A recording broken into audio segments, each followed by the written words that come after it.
இந்த வீடியோ உங்களுக்கானது இல்லை. என்ன சொல்ல வரேன்னு தானே பார்க்குறீங்க.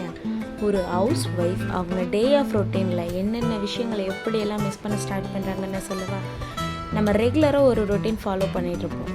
அந்த டைமில் புதுசாக ஒரு விஷயத்தை நம்ம அதில் இணைக்கும் போதோ இல்லை நம்ம புதுசாக கற்றுக்கிறதுக்காக ஒரு டைமை ஒதுக்கும் போதோ நம்ம ரெகுலர் ரொட்டீன் அந்த இடத்துல பாதிக்கப்படுது. அப்போ அதை சரி பண்ணுறதுக்குள்ளே நமக்கு ஒரு ஸ்ட்ரெஸ்ஸும் ஒரு பிபி ப்ரெஷர்னு எல்லாம் ஏறும் பாருங்கள்.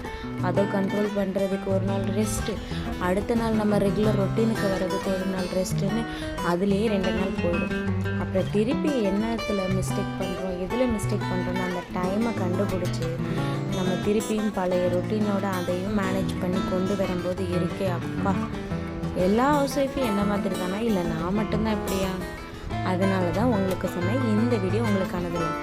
நான் சொல்கிற விஷயங்கள்லாம் உங்கள் லைஃப்லேயே நடக்குதுன்னு மறக்காமல் கமெண்ட் பண்ணுங்கள். தேங்க்ஸ் ஃபார் வாட்சிங்.